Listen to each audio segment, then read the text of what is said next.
I believe as a coach, by the way, I believe that coaches are condensers, right? And the better a condenser you are, the better coach you are, right? And so you have to be able to take things like Albert Einstein said, if you don't understand a subject well enough, then you can't, you have to be able to explain it simply if you understand it, right? We all know that social media platforms, their whole goal is to keep people on the platform. So if the algorithm notices that you have a post that has a lot of comments, it's going to feed it to more people. So creating that type of content to do comment to DM, that's really good. Welcome to another episode of The Root of All Success. I am your host, the real Jason Duncan, coming to you live from my tiny little studio in Nashville, Tennessee. Actually, I'm just north of Nashville, but I'm glad that you've tuned in today, whether you're watching on YouTube, listening on Spotify, Apple Podcasts, or wherever else you happen to be listening to this. I have two guests today, and it's going to be easy to remember their names because they both have the same name. Stephen Johnson and Stephen Blackburn, otherwise known as Stephen Squared. We're going to be talking about this today with these guys who are in the digital marketing space. I think you're going to really enjoy this. So, Stevens, welcome to the show. Yo, what's up, brother? Thanks for How's it going, man? It's good. And if the people aren't watching this, they should go watch it because editing this with three people on the screen is interesting because you guys are both in different locations. So it's you go watch this. If you're on Spotify or Apple Podcasts, that's cool. Thank you for being here, but check it out too. So as I go through these questions, gentlemen, you decide who you want to answer. Both of you can answer whatever, but I'm going to start with this. From when you were struggling music artists and you've moved into now as a digital marketing experts, how did that transition happen? Was there a specific moment when you realized online marketing was your true path to success? I mean, what happened there? Well, I mean, really, we were making music for a long time. It's our passion, and we were making some dope music. Let's not get it twisted. Okay. Our music was dope. All right. And maybe we might talk about that a little bit. The problem was we weren't making any money, right? We were your typical starving artist struggling to pay bills. I was 20,000 in credit card debt. I mean, it was a nightmare. And so, we were both working two jobs that we hated as well. And we were like, look, we can't keep going in the hole. This is not working, right? So we decided let's at least start like an online business so we can kind of fund this music stuff. So we're at least not going in the hole every single, month. So we did that, and we went off, watched a bunch of YouTube videos, found out you could start an e-commerce store and run Facebook ads and make money. So we did that, did it for about 3 or 4 months, spent about $5,000 in Facebook ads, and then we made 0 sales. So we went from broke to being broker, and we were so broke that, we made broke people feel good about themselves, man. It was terrible. So this was the point where we were like, okay, well, we're not going to do that again. So we decided to go off and find somebody who already kind of knew the process and already kind of had things dialed in. And we just decided, let me just pay them and they could just tell us what to do. So we did. And Jason, dude, I'll never forget this in my entire life because we hired this guy. Ironically, he also cost $5,000 as a mentor, right? So we spent $5,000 and then we spent another $5,000 on credit card that we didn't even have any money. It was just ridiculous. But this guy came in and he looked at our ads and he was like, oh, dude, no wonder you guys aren't making any money. You're doing everything wrong, right? Your targeting's wrong. Your ad creatives are wrong. Like, here, switch it up. Do it like this. We went home, implemented those strategies, and we went to sleep. And by the time we woke up in the morning, we made our first sale within 7 hours of the ad launching, right? And so this was like, for me at least, this was like the light bulb moment because I realized somebody that I didn't know went to my website while I was sleeping and bought something, right? And I was like, dude, if you can do it one time, I can do it 1,000,000 times. So we just basically rinsed and repeat the process and ended up doing 209,000 in sales in the next 7 months on that store and ended up exiting that store as well. And then, hey, you can take it from here, man. Like that was like the beginning of everything though. Well, that was Stephen Blackburn for people that are listening. So you can get the voices right. That was Stephen Blackburn. Now Stephen Johnson's going to talk chime in on this. Oh yeah. So it was a real gratifying feeling, like hitting those numbers, $209,000. At that point, we were in the position to do a few different things, right? Number one, we now had money to fund our music career a little bit better. But more importantly, we learned the skill set of how to become a digital marketer effectively and be profitable. So long story short, we end up exiting, right? We exited the store. We actually packaged up all the assets and sold the brand to someone. And then moving forward, what we decided to do, because we had success once, we decided to rinse and repeat that process, but with other people. So we start helping other e-commerce brands shine. People having Shopify stores. We start helping them shine, making good money from their ad spend, right? And we look at each other and we're like, "Yo, bro, like this thing really works. Let's ramp it up." So we end up taking on clients from a lot of different sectors. I think like 14 different industries: music artists, events, financial professionals, real estate, coaches and consultants. Like we started helping everyone, and the results remained the same. Everyone was getting results, and that's when we realized, let's actually take this thing and make it really official, and start helping your everyday entrepreneur get to success as well. So it's been a long journey, but a lot of really valuable insights have taken place from that long journey, and also changing lives. But the thing is, I really want people to take from our story and our mistakes was that, notice I said we had dope music, right? So the product wasn't the issue, right? We had this amazing music, but the problem was no one knew who we were, right? Yep. And so there's a lot of businesses out there that have the same thing. They have amazing products. They have amazing services. They're working super hard and they have great intentions. But if no one knows you exist, like it doesn't matter. Your products and services will literally sit on the shelves until the end of time if no one hears, right? And so it all boils down to there's no amount of blood, sweat, and tears that will make up for a lack of eyes and ears, right? So basically that means it doesn't matter how many great products you have. If no one sees it, it doesn't matter, right? So I think anybody, I don't care what you do, you should be focused on understanding marketing, because it's the lifeblood of your business, So anyway, that was a valuable lesson that we learned. Well, you guys started out as the spacesuit junkies, making connections in the music industry. Jason did obviously research. Yeah. So I'd go deep in the vault, but you were still struggling financially, which you've talked about. So what lessons from your music career carried over into your success in marketing and in business? Yeah, man. So when it comes to music, you got to understand, as an independent music artist, it's all on you. The music production is all on you. The video shoots, funding, everything is all on you. But most importantly, the marketing is all on you. There's no record label machine out here that you could just pay to get your music posted. It's literally all on you. So one of the biggest lessons that we learned was how to truly market, right? And this was before we started actually running Facebook ads. We learned how to use guerrilla marketing. We used to be in the mall trying to sell tickets to our shows. I'll never forget it. We would be in the mall. Tallahassee Mall was one that comes to mind. And we were out there trying to sell tickets to shows. So one thing it allowed us to do was become people, right? Like we're the type of people that we can be in any room and get along with everyone, and talk to them, and they'll love us by the end of the night, right? That sounded kind of crazy, but that's not what I meant. So get your head up. But anyway, so really becoming really good with the marketing piece was really big because we had to promote our own shows. We had to do posts on Facebook, Instagram. We learned how to create really good visuals and creatives. So marketing was the biggest thing. But another thing that we learned that we've taken with us is remembering that we have everything that we need right here. And what I mean by that is sometimes in your business journey or being a music artist, you come across these people who can literally fix everything at the snap of a finger.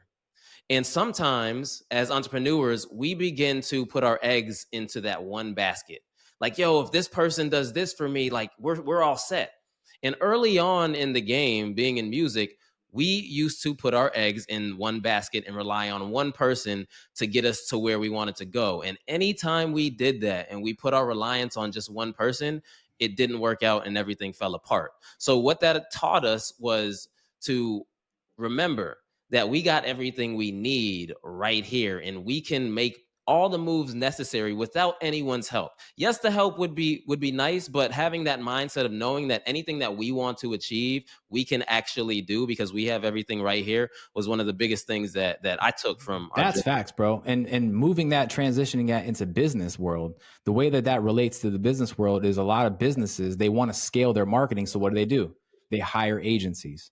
They rely on these marketing agencies to come in and be their savior, their knight in shining armor, and drive traffic into their world. And sometimes that does happen, but a lot of times it doesn't.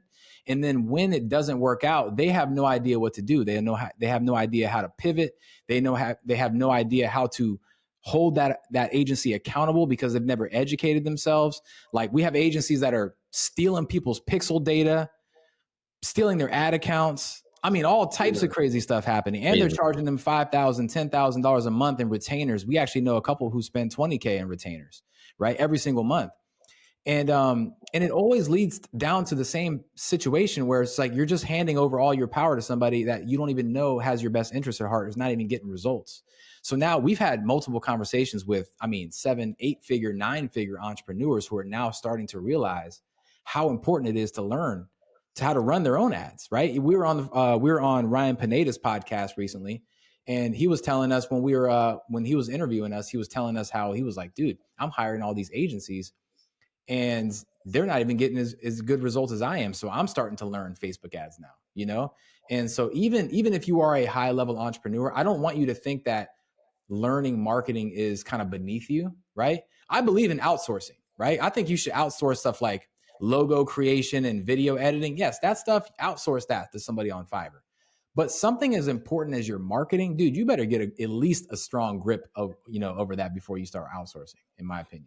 Well, you guys have helped some of the biggest influencers in the world run high performing ads. You just illustrated that. So what's one common mistake that you see businesses making with Facebook and Instagram ads? Oh man, there's so many.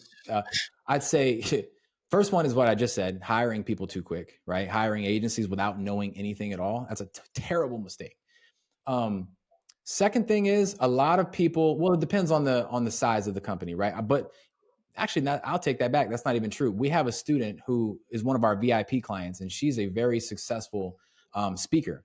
And she has an agency that's running all of her ads. And basically, this agency ran a campaign, spent $60,000 on this campaign, and didn't even set one of the ad sets up properly. So none of the tracking was even coming in. So just to kind of clarify what that means, she spent 60 grand on a campaign and didn't even know if the campaign was working or not, because there was no pixel data coming in. They didn't know if they got any leads, any purchases, literally just no data whatsoever.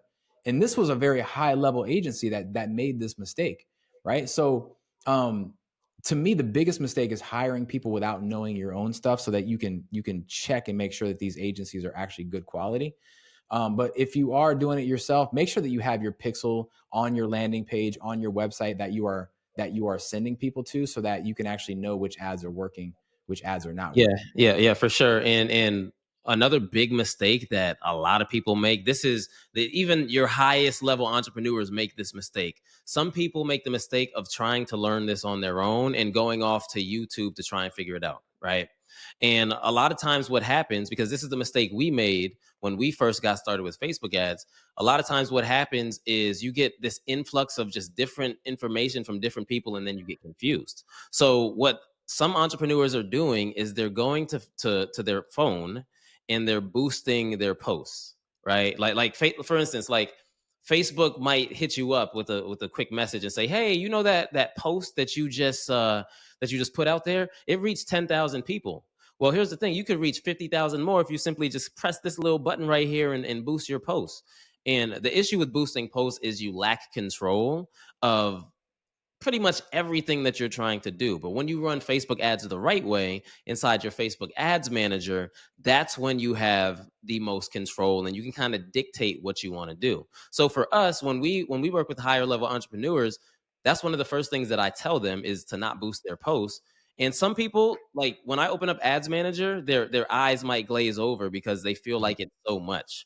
And I understand that. As a busy entrepreneur, some people don't want to run ads. But at the very least, get a grasp for what Facebook ads are and how they run, and then you can outsource it. Yeah, but I'm telling you, dude, one thing we've learned from working with very, very ultra wealthy, ultra high successful people that run ads, it really is the small, subtle changes that you can make that make just these huge differences, right? I heard this quote recently, and it kind of it tickled me because it's so true. It's like, what's the difference? Do you know the difference between a good carpenter and a bad carpenter? I don't. About an inch, right? About an inch. And so if you think about that, it's like a good carpenter is like just an inch off from a great carpenter.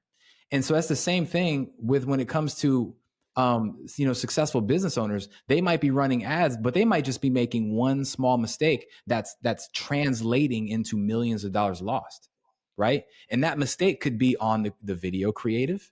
It could be in your ad setup. It could be on the funnel. It could be on your systems and operations and your SOPs in the background, right? But chances are, if you come in and make little small tweaks, all of a sudden you're operating way more streamlined, way more efficient, and everything changes from there. So it really is. It pays to just have that guidance and have someone coming in who already knows everything, who can already foresee your blind spots, right? And help you alleviate those faster. But there are so many gurus in this marketing space, promise in the world. And I can, before I ask my question, I could speak from painful experience as a coach. I've gone through probably half a dozen marketing companies who promise everything in the world that they would deliver, and they deliver crap. I mean, one, I had to fight to get my money back through their process of, they said there was a money back guarantee and they wouldn't answer my calls. I got another one I'm having to report to the FTC because they're obviously lying to people. They lied to me, stole my money. Love to call them out, but I'm not going to do that on the podcast. Like this is the crap I've had to go through and I still haven't 100% nailed that down. So my question for you is, your company, your agency, Rich from Anywhere, like it's cool name.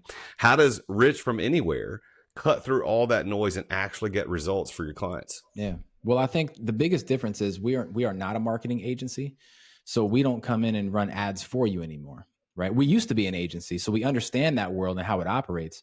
But in a sense, in the essentials of our business, we are a coaching company. So we come in and we teach you all the things that you need to know, all the things that an agency will never tell you, right? If you spend $5,000 a month on an agency, you have to remember that you are not paying them to teach you anything.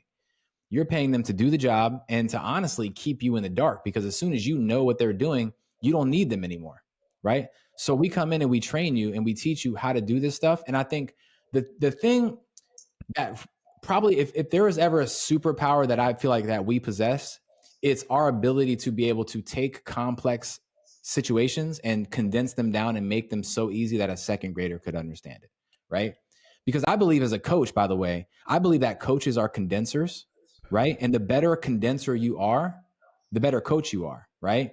And so you have to be able to take things, like Albert Einstein said, if you don't understand a subject well enough, then you can't, you have to be able to explain it simply if you understand it, right?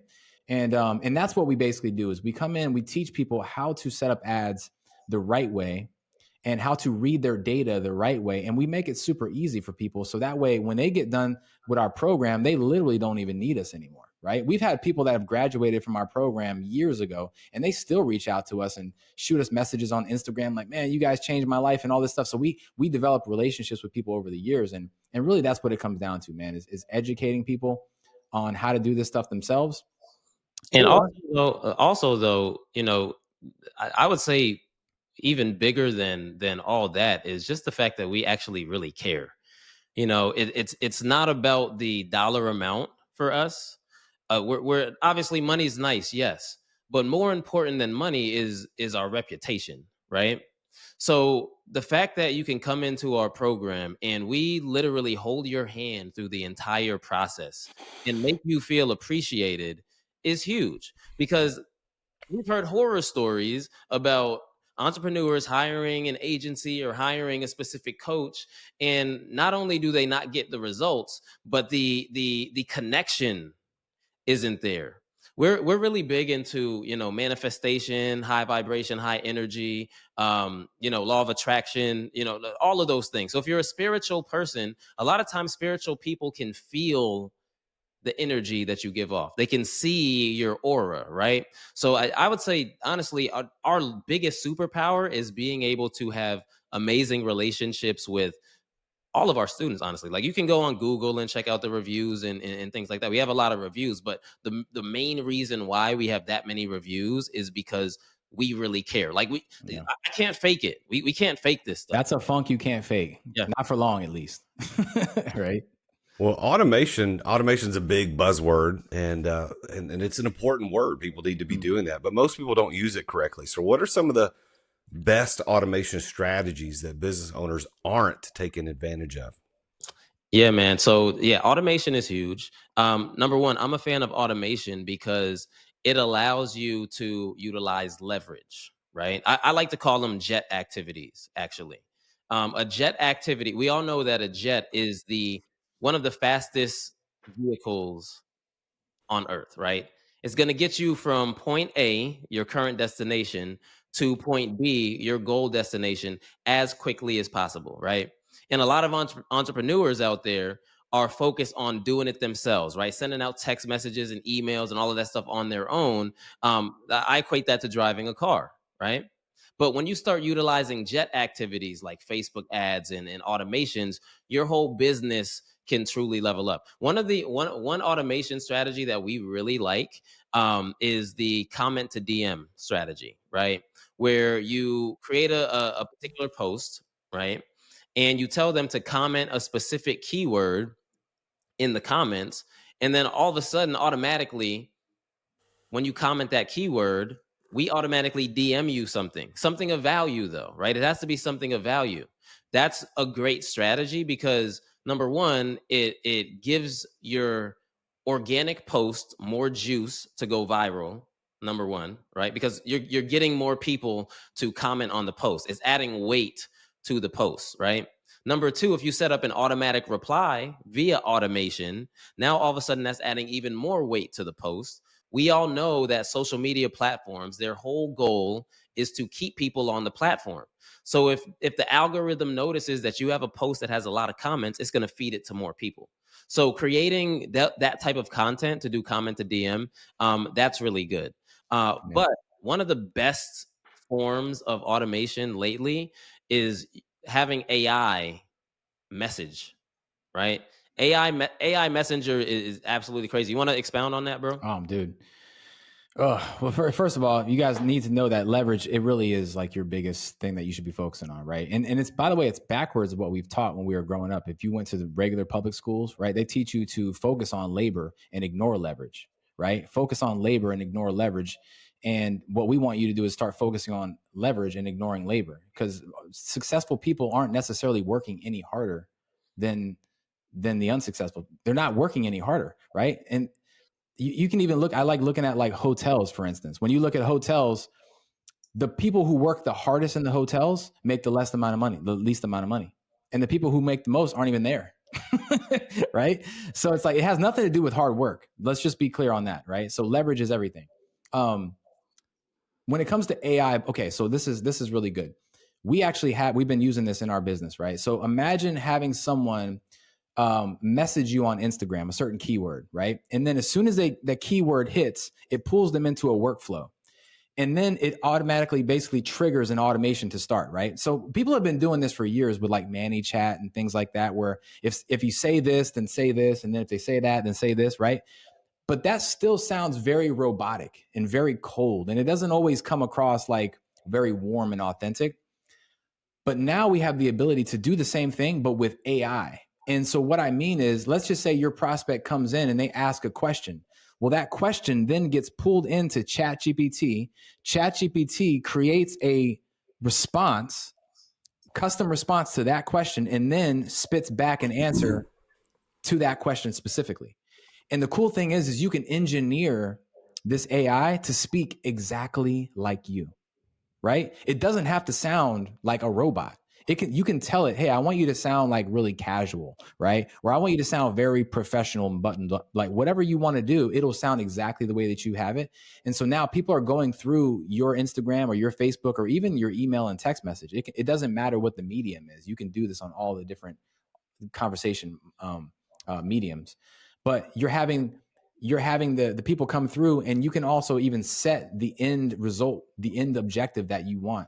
So for instance, if you want people to get a book a call with you, you will tell the AI to say, hey, listen, the overall objective is to get them to book a call. Even if they go off and start asking random questions, I want you to always lead them back to where the original objective is, right? And I've tested this out on ours. I would literally like try to throw it off and say, hey, why is the sky blue? And it would answer me really witty and bring me right back. It's incredible how it works. Like it comes up with stuff that I wouldn't even know what to say. You know what I mean? Well, I'm 100% with you on that type of stuff for the automations. We as coaches specifically aren't using and tapping into it. I use it literally every day. I have so many tools, more than just ChatGPT, that I'm using. Yes. And, my little secret tricks on how I do the research on my guests, a lot of AI helps me with that too. So I love that that's what you're teaching and you're working that with your clients. So as co-founders, you guys have worked together for years. What's the secret to maintaining a successful business partnership without butting heads? And this is coming from a guy who's had some major business partner issues in the past. Yo, that's a great question. So backstory. So I met Steven when I was in college. We were both college kids in Fort Myers, Florida, and we happened to both do music and found a common ground with music. I was rapping, he was producing and rapping, and we linked up and we created, like, the synergy was there from the jump. Like, we created a album together, and it was the best feedback on our music that any of us had ever had. So number one, it's synergy, right? This was in 2009, I think, is when we met and kind of formed a partnership. So it's been 16 years that we've been rocking together.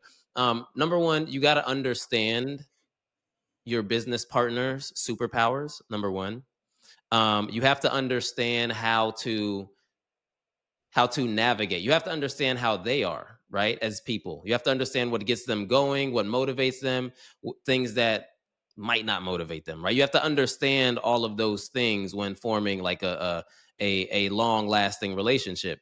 I'd say honestly, that's really the main thing, is just having a deep understanding of your partner and how they operate. And then another thing that really helps is I'm gonna be honest with you. Like, I've never gone into business with anyone else, right? I've never gone into like a business situation with anyone else. And the reason why is simply because it's very hard to find people that operate on the same wavelength. Like, it's very hard to find people that do what they say they're going to do. Yeah. It's very hard to find people that are tenacious go-getters and will do anything to achieve success and help people. So it's more about just finding the traits in that other individual that you feel can help you all both to elevate together. That's what I would say, bro. Yeah. And honestly, I have no advice whatsoever on this situation, right? Because I feel like we both got lucky, man. Like, honestly, like, we just vibed together from the very, very beginning, and we never argue. Like, we don't argue. And the reason we have disagreements, but we never argue, because I think ultimately, again, like you said, we understand each other. I know everything that he's trying to do is for the better of our situation. And he knows the same thing. So even if I might not agree with the strategy, we both know at an deep internal level that we're all trying to get to the same place. And so it doesn't have to turn into some crazy thing. So we really just got lucky with that situation, man. And the more and more we are in business and dealing with other people, the more we realize how rare it is. Oh yeah. Right. Jason, you're saying it, but we've heard it from dozens and dozens of other people.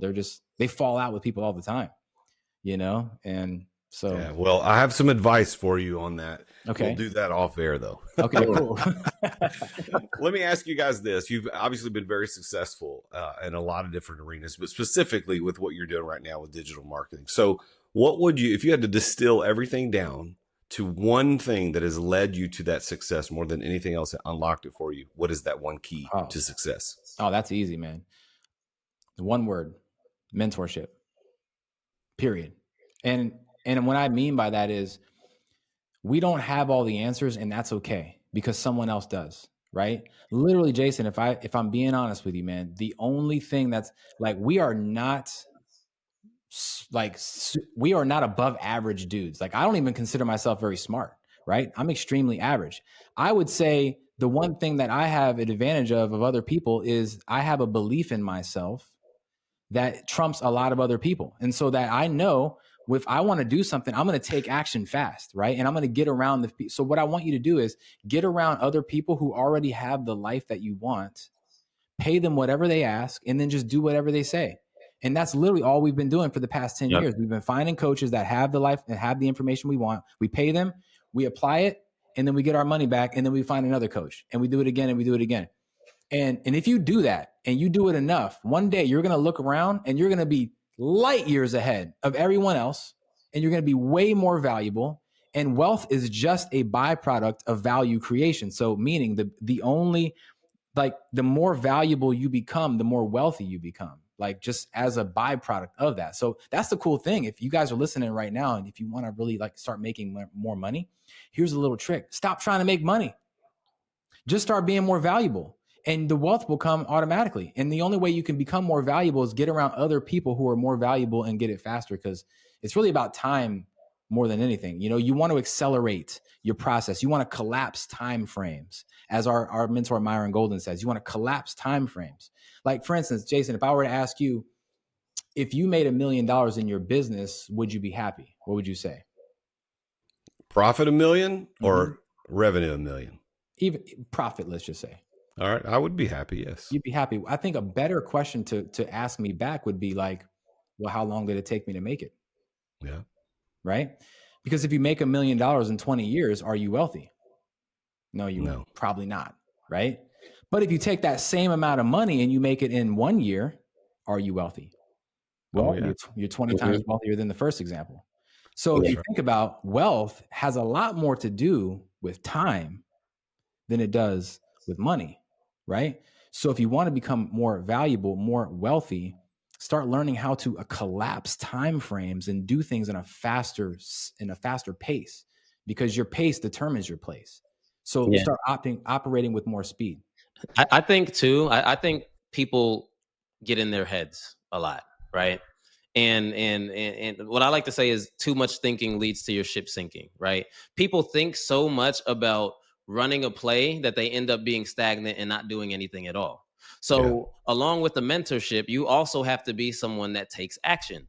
If you look at like your most successful multi-billion-dollar people out there, right? Like Elon, Bezos, Gates, like you know, these guys, like the greatest thinkers, Steve Jobs, right? Like the greatest thinkers in the world. They have the greatest minds in the world, came up with all these amazing concepts and products and all of that stuff. But you want to know the one thing that they have in common? It's the fact that they all have the ability to stop thinking when it's time. Right? Like these are the brainiacs of the world. They have such amazing thoughts, but all of them have that one trait in common of stop thinking and then run the play and execute. And that's why they are multi-billionaires. It's simply because of the execution, right? So ultimately, individuals, people, entrepreneurs, high-level entrepreneurs even get in their head. It's important to get out of your head and run the play, right? And I don't know what your political beliefs are or anything like that, but like, man, Elon is doing some revolutionary stuff. Like he's flying rockets out to space and having them come back and land the same way that they took off, which is incredible. And by the way, just to be clear, sometimes they blow up. Yeah. Right? Meaning sometimes you fail, right? But you learn a whole lot more from failures than you do from winning anything. That's true. Facts. You really do. And I heard that quote before, but then after I've taken some big L's, I really understood what that meant. Like, oh, I really learned something that time. Well, hey, Steven Johnson, I'm going to ask you this specific question. How do you personally define the word success? Man. So success to me is all about relationships being abundant. It's about being abundant in health, being rich in health, being financially wealthy, right? Like those are my biggest things, right? Like relationships, that includes like family, right? So being healthy in your relationship, being rich in your relationship, being rich in health, right? And then also being rich in your bank account. Those are the big three for me, that Okay. if everything goes according to plan, I am successful and I am happy. All right. Same question, Stephen Blackburn. How do you define success? Success to me is very simple. If you are doing whatever you're doing right now in your life, if you would do that, whether you got paid or not, you are successful. To All me. right. So, Stephen Johnson, by your definition, do you consider yourself successful? Absolutely. 100%. 100%. All right. Life is great. Like, and here's the thing too. When you look at successful people, it's all about their perspective, right? You could have two different people that have the same situation going on in life, right? Make the same type of money, have the same type of cars, have the nice house and all of that stuff. But for some reason, this entrepreneur on the left-hand side is not happy, but this one is in bliss, right? The only difference, there's no physical difference with anything around them, right? The only difference is the perspective, the way that they perceive things. So me, I'm a glass half full type of guy. Like I've always been that way. I've always focused on the positive aspects of the facts as opposed to the negative aspects of what's a fact, right? So regardless of what's happening in my life, I'm always looking at the positive frame and not the negative frame. Always. All right. Love it. All right. Blackburn, you said that success is, doing whatever you love to do, and you do it if you didn't make any money. By that definition, are you successful? Oh, 1000%, man. I mean, dude, Jason, I'm working right now.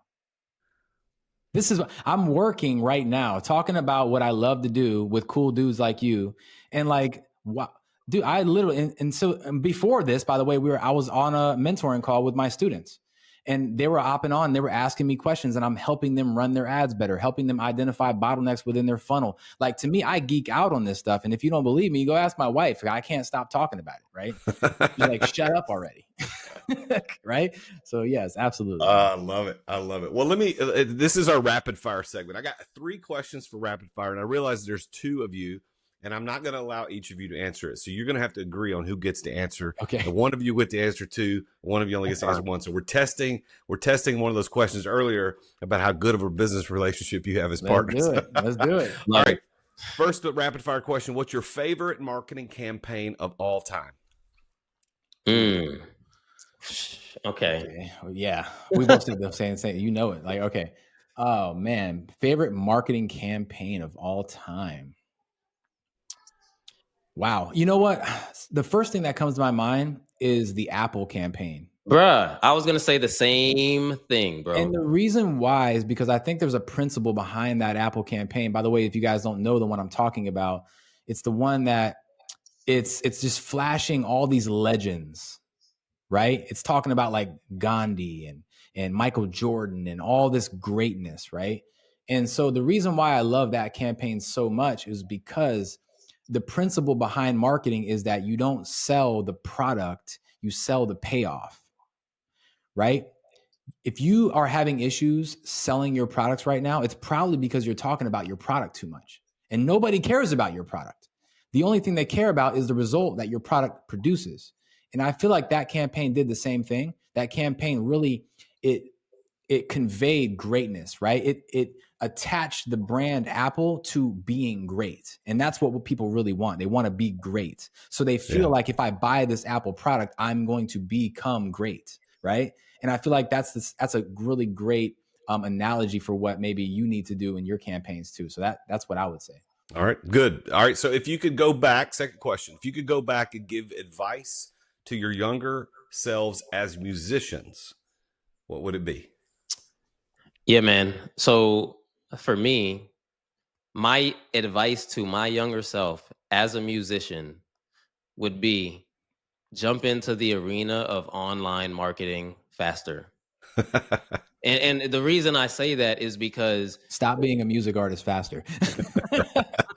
Get out. I thought about that, but at the time we were so passionate about music that you couldn't tell us we weren't going to make it, right? The only thing that held us back in retrospect was just the fact that we didn't have the money to truly promote and do our thing. And we started making the money a little bit late in the game, so we decided to shift focus. But if I could talk to my younger self right now, I'd be like, bro, like you see Facebook, you know you can run ads on Facebook, you know you can start an e-commerce store, do it. Do it now. Do it. Yeah. Like I didn't discover it until 2015 maybe is when I started kind of diving in, but we didn't start our first e-com store till 2017, 2018. So by then, yes, we were successful, but the early days of Facebook ads was crazy. And anyone that ran ads, early days of Facebook ads, a lot of them were really successful, and it's because of the first movers advantage, right? Mm-hmm. There wasn't a lot of people on Facebook that were running ads at the time, so it was literally a blue ocean. Like you could go out there and fish blindly with no bait and just be getting a bunch of sales. You know what I'm saying? So so that would be my advice to my younger self. Good. All right. So this last question, I am going to let both of you answer it, but there's a caveat. You can't explain your answer. You only have to give the answer. And I'm going to let both of you answer it. So I'll go with you, Blackburn, first. One tool or strategy every single entrepreneur should be using right now. Lead generation. All right. Johnson. Facebook ads. All right. I kind of knew that was probably what you were going to say. Well, guys, thank you so very much for being on the show. This has been a real pleasure. And you've made me think about some stuff that I do want to talk to you about offline. And it isn't about your business partnership. Although if you got questions about that, I'll be happy to lean into it. But I do have some things we should talk about. I think there's opportunities here for you in bigger ways where we could collaborate on some stuff. So when the show's over, we're going to talk about that. But everybody else wants to get in touch with you. They want to know how to get in touch with you guys, Rich from Anywhere, Stephen Johnson, Stephen Blackburn. So I'm going to give you guys the last minute or so to explain how people can reach out and talk to you. Cool, man. So obviously you guys can go to our website, richfromanywhere.com. You could check out all the things that we do, the courses that we have and stuff. But I know that you have a community of very high level people who want to move fast and do really, really amazing things really quickly, right? So we don't typically do this, but what I want to do is I want to offer your community a free one-on-one strategy call with me or my business partner, right? It's not going to be some random person that isn't us, right? It'll be us. And we'll hop on, listen to where you're at, see where you're at in your business, help you identify maybe some bottlenecks or some strategies that can help you with your marketing. And if it is a good fit for us to work together, we'll offer that opportunity to you as well. And if not, that's totally fine too. But we can hop on one-on-one and see if we can help, you know, and there's a good chance that we probably can, because we've done business in about 14 different industries. So we know a thing or two about a thing or two. So if you want to schedule a strategy call with us, we'll be happy to talk with you. All right. We're going to put in the show notes the link for you to book that free one-on-one strategy call. Guys, congratulations on your success. It's an honor to know you. Thank you so much for being guests on the show. It's been a pleasure. Thanks, brother. Thanks for having Likewise, us, man. It's been fun. All right. Want to turn more leads into paying customers with personalized video messages? I mean, we've been talking about leads. We've been talking about lead generation, Facebook ads. Well, what if there was a way to continue to communicate with your prospects, your vendors, your customers through video messages where it worked flawlessly and really, really good? Well, there is a way, and that's why you need to check out Dub. We're very proud to be sponsored by Dub. They have been with us for quite some time here on the podcast. Dub is the best way to make meaningful connections in your business. You can do this by going to therealjasonduncan.com/Dub. That's spelled D-U-B-B, to learn more. You get 50% off your first 2 months. And I'm telling you, I've been with them for a long time. Ruben and Darius and the guys over there do a phenomenal job with their technology. And you will wonder how you ever did email and how you ever did videos without Dub. So go check them out, therealjasonduncan.com/Dub.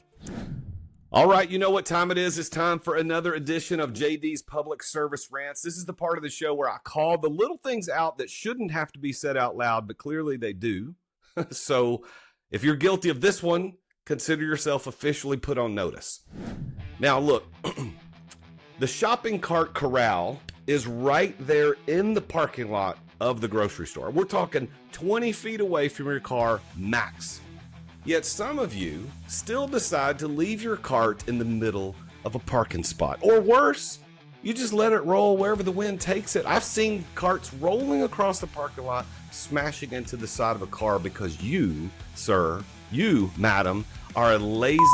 But listen, be better. Return your cart. It's not that hard, and it keeps the parking lots from turning into an obstacle course. Well, that's it for today's JD's Public Service Rant. If you've got an idea for one of these, send it over to me. And remember, don't be that guy. Thank you for tuning in again with me and my guests, Stephen and Stephen today. Rich from Anywhere. It's an honor to talk to them. Make sure you tune in again next week on The Root of All Success when I talk with yet another very successful person about his or her journey to success. Thank you for being here. As always, I am the real Jason Duncan, and Jesus is King. Attention business owners. Attention business owners. Feeling burnout from running your business? Uncertain if you're nearing burnout? Take our free 10-question business burnout test at businessburnouttest.com to discover where you stand. With just 10 quick questions, you'll learn how to immediately begin making changes to regain freedom and success. Cut your daily operations time in half. Improve your quality of life and prepare your business for your future exit without losing revenue or profit. Visit businessburnouttest.com now and take the test. Thank you for listening to another edition of The Root of All Success with the real Jason Duncan. If you've enjoyed this week's episode, visit therootofallsuccess.com to access the show notes and other helpful resources. Follow Jason on social media at The Real Jason Duncan. See you again next time here on The Root of All Success.